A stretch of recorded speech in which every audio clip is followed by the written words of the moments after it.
Ah, Susan Gray, Thatcher's wife, Meredith's fake mommy, the one who comes in with the hiccups and dies. Let's talk about how infuriating this episode is, shall we? First off, Meredith should never have been part of Susan's medical team. Full stop. Weber and Bailey knew Meredith was trying to build some kind of relationship with Susan and Thatcher, who were basically her family by default, but family doesn't treat family, not in the OR anyway. There was absolutely no reason for Meredith to be in that operating room. None. And then we get to the part that makes me want to pull my hair out. Meredith should never have been the one to inform Thatcher that his wife was gone. No way. Weber should have done it. If he didn't want to, then Bailey should have stepped up. But of course, instead of following basic protocol, we get Meredith. The same Meredith who's been told time and time again that if you're too close to the patient, you can't be a part of their care. But nope, when it comes to her dad's wife, aka her fake mommy, all those rules just go out the window. It's honestly maddening. Weber should have stepped in and told Meredith to get the heck out of there. But nope, he failed her in the worst way. Sorry for the rant, but this episode is just gah. And I know, Meredith's got this I'll do whatever I want thing going, like she's untouchable. She never seems to think, maybe I should take a step back, right? That thought doesn't exist in her world. The whole interns not being allowed to help thing? Yeah, that's because they were literally in way over their heads. Does anyone else still miss Christina Yang? I've rewatched the show a few times, and every single time she leaves, it hits all over again. Her friendship with Meredith was honestly one of the best things the series ever had going for it, and no one has really filled that void since. Do you think the show ever really recovered from her leaving? And if so, who came closest to capturing that same energy? Honestly, I don't think anyone ever came close to replicating that dynamic with Meredith. When Christina leaves and then Derek dies, it's like the series hits a major turning point for me. Amelia maybe got close a couple of times, but let's be real, it was never the same. On the bright side, I think Meredith's friendship with Alex definitely grew into something special, and I was okay with that. He was a solid presence. But then, of course, he left, and that was another gut punch. I never really felt as invested in anyone else's friendships the way I did with Mur and Christina, or Mur and Alex. They were the core, and when they were gone, it was like a different show altogether. Who loved Christina more? Oh, I'm Team Burke all the way. I mean, sure, the biggest difference between Burke and Owen is how Burke knew when to back off, or, actually backed off when he realized they were on different pages. But then we get to Owen, and that drama just escalates. The moment Christina makes it clear she doesn't want kids, Owen goes full throttle, ignoring everything she said. And then, surprise, surprise, he cheats on her after the abortion. I mean, what? If that's not a healthy relationship, I don't know what is. And the comments are wild. Everyone out here like, Burke knew when to back off. Really? Really? Let's talk about that for a second. I mean, if Isaiah Washington didn't get kicked out, would things have turned out differently? I'm honestly betting the wedding would have still happened, and Christina would have ended up stuck in a marriage with a guy who couldn't take no for an answer. But sure, Burke knew when to back off. Totally. Revisionist history, anyone? Burke didn't back off. He knew she didn't want the kids, the big wedding, all that jazz, but did he back off? Nope. He pushed and pushed. And when she tried to speak up and share her feelings, silence. Total silent treatment until she caved. Then when she said, sure, let's do the big wedding if that's what you want, he gets mad. Really mad. It's almost like he expected her to want what he wanted. And when she didn't, it was back to her crawling back to him. He was literally trying to mold her into the perfect woman. And when that didn't work, he left her at the altar, then ghosted her and left the country. Oh, but sure, he knew when to back off. That's what we're calling it now. No, that's borderline abusive. He completely humiliated her and left her to clean up the wreckage. The gifts, the rumors, the apartment, good guy move, right? Then there's Owen. At least Owen had the guts to actually talk to her about it. Not saying their relationship was perfect, but at least they communicated, even if it was messy and angry. When it came down to it, Owen mourned her leaving. He didn't guilt her into staying. He didn't guilt her for leaving after the crash. He let her go do her thing and quietly dealt with his own feelings. That's real love. Honestly, Owen loved Christina more. Because at the end of the day, he was willing to give up the one thing he probably wanted more than anything else. Kids, just to have even a little part of Christina in his life. Burke, on the other hand, loved her up to a point, and that's perfectly fine. He saw they weren't on the same page, and he walked away. But Owen? Owen would have settled for any arrangement with Christina just to have something. So yeah, Burke loved her less, but it was definitely a healthier kind of love. Just ask Christina after the altar. I know this might be an unpopular opinion, but I honestly believe April would have passed her boards if Jackson had just stayed and given her some emotional aftercare. Like he literally bounced right after, leaving her to stew in her emotional chaos. Now, I can't speak from experience on casual sex because, well, that's not my vibe. But if my boyfriend did that to me, I'd be devastated. I probably wouldn't even talk to him. I get it. April's over there probably running mental marathons all night. And if she'd gotten, I don't know, some comforting snuggles, maybe she would have actually slept and avoided that full-on breakdown in the middle of her session. But let's be real, she probably still would have had a breakdown and bombed the test. Jackson did suggest sticking around, though maybe not in the best way.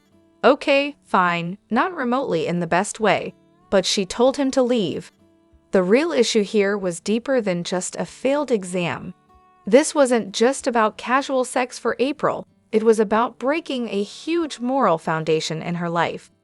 We're talking about violating one of her most important religious rules, one that defined so much of her identity. She probably spent the whole night wrestling with guilt and anxiety, feeling like she betrayed Jesus and her vows, which, let's face it, was probably a massive existential crisis. Even if Jackson had stayed, though, nothing would have changed. The problem wasn't his lack of aftercare. It was that she had just done something so sinful by her standards.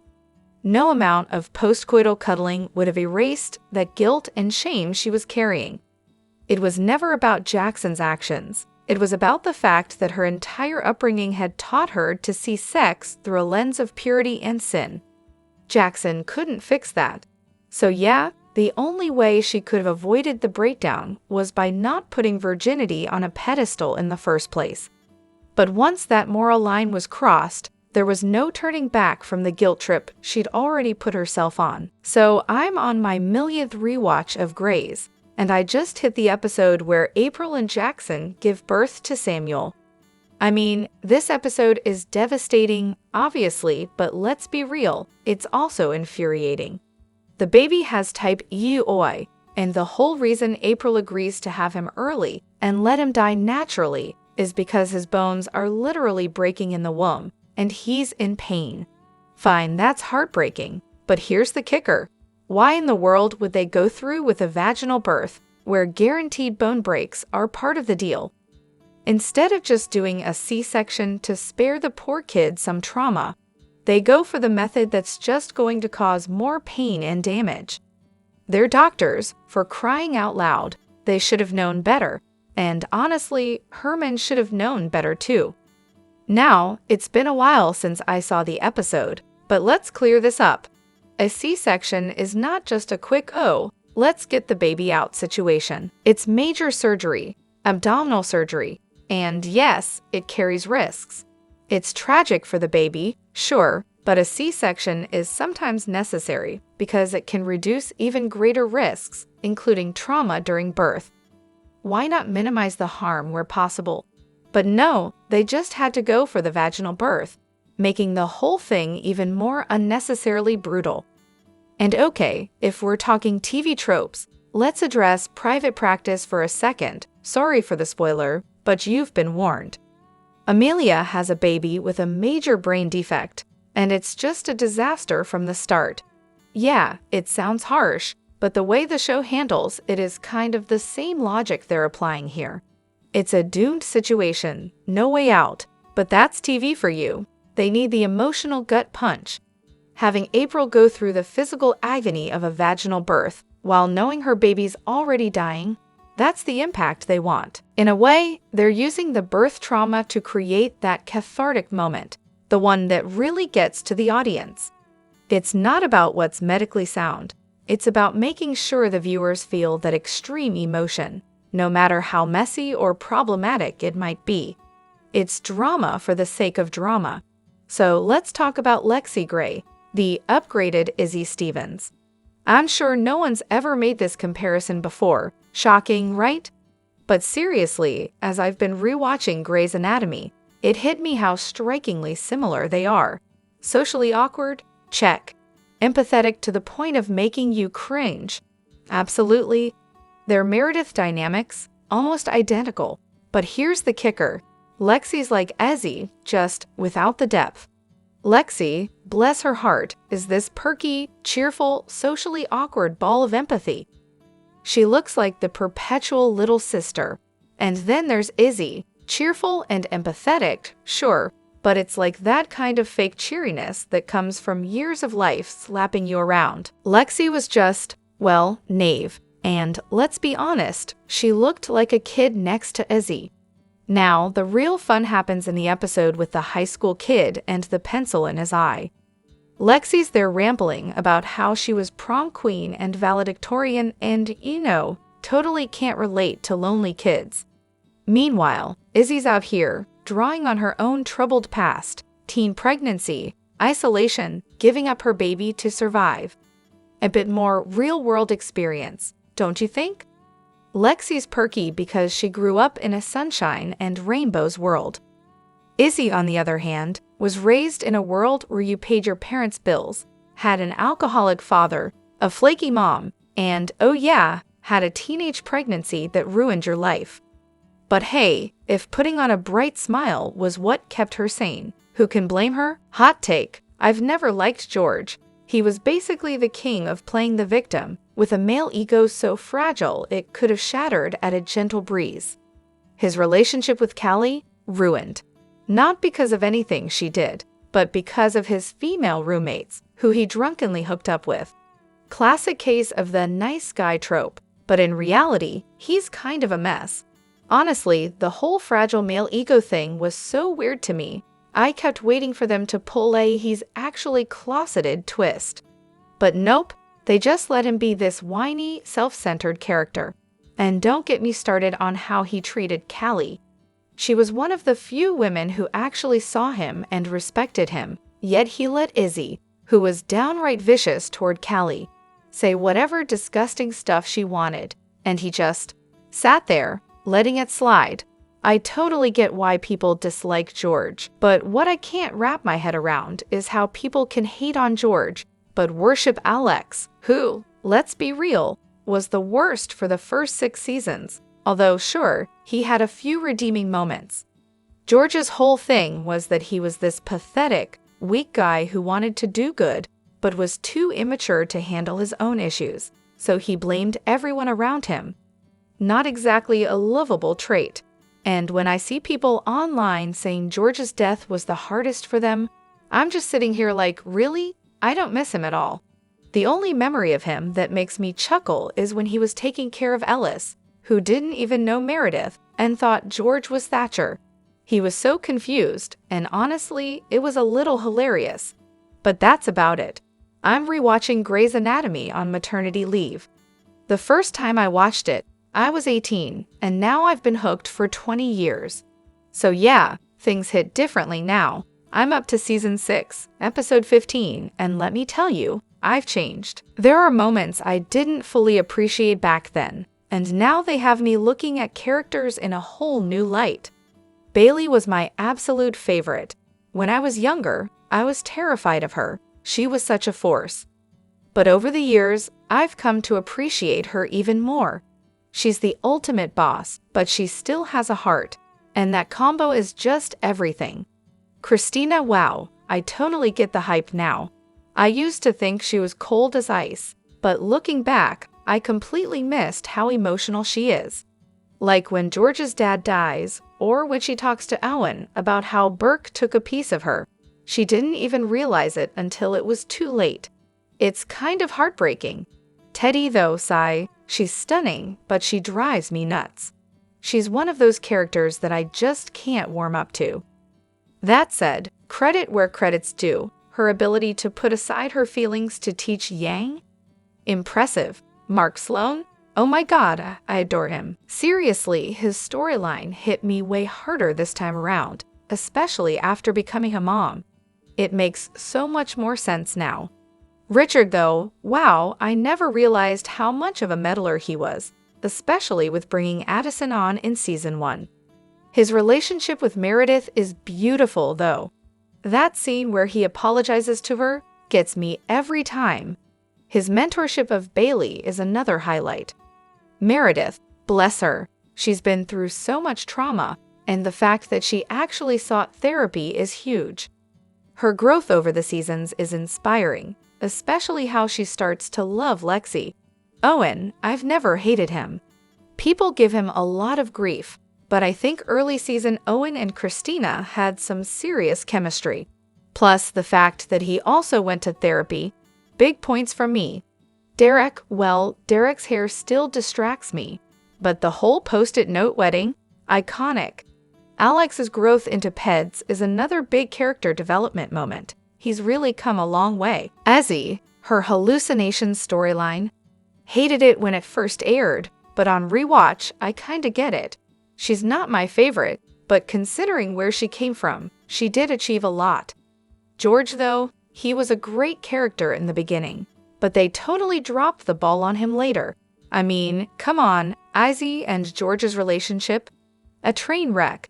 Lexi, I adore her, especially her relationship with Mark, but she was so young when they got together. And yeah, both of them were in the wrong when they jumped into bed with other people after their breakup. But Mark was heartbroken, and it was clear he loved her.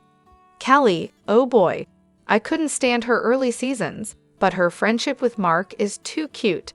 And the way she grew into such a pro in her field, major respect. Also, her friendships with Addison and Bailey, perfection. Arizona, those damn shoes. She's a great teacher to care of, but she kinda annoys me. She's manipulative, and that whole sunny personality thing, yeah, not buying it. I had a surgery and ended up in the ICU, so I did another rewatch for the first time since Derek's death. And wow, the experience hit me differently. The scene where Arizona screams, "Somebody see date me." I felt that. I'm also rewatching with some fresh perspective, but not on maternity leave, lol, and I totally agree with everything you've said. Owen's hate is baffling, and Teddy is still unbearable. Mark, I slept on him the first time around, but now I'm all in. And George, I really feel like they didn't know what to do with him after a while. It's such a shame. As for Izzy, I think Katherine Heigl started to check out at some point, and it showed in her performance. By the time Izzy leaves, I'm honestly like, good riddance. Oh, and I know you're not there yet, but I could write an essay on how much I love Jackson and April, and how they brought such depth to the show. Their character development is top-notch. Ah, yes, Richard Webber, the walking contradiction, constantly playing both sides of the ethical fence like a pro. It seems Meredith's whole decision to switch the meds for Adele in the trial was a direct result of Richard's pressure, which, in classic Richard style, conveniently gets ignored when we talk about how the trial's integrity gets completely blown to pieces. It's like, sure, it's totally Meredith's fault for being complicit in a massive ethical breach, but let's not forget who was the one practically begging her to make sure Adele got the active agent, even though it was obviously a huge gamble. Richard's whole do whatever it takes attitude is so easy to throw around when it's not your career on the line. Now, for the real icing on the cake, Richard turns around and has the gall to shut down Henry's chance at participating in the diabetes trial because Teddy is involved. I mean, what a masterclass in hypocrisy. It's almost like Richard can only be bothered to fight for someone when it benefits his ego, whether it's Adele or Meredith. But when it comes to Henry, who, mind you, has no other options, Richard suddenly gets all picky about personal stakes. I'm sure we're supposed to read this as ironic, but it also just highlights how Richard's moral compass is totally fried. And let's talk about Richard and Adele. The whole Ellis made me feel small narrative. Absolutely ridiculous. Richard's biggest problem is that he's always been this weak, self-absorbed man who's never really had the backbone to confront his own issues. He's stuck with Adele because, let's face it, she was the only one who didn't overshadow him, which is why he's so desperate to make himself seem like a tragic figure in their marriage.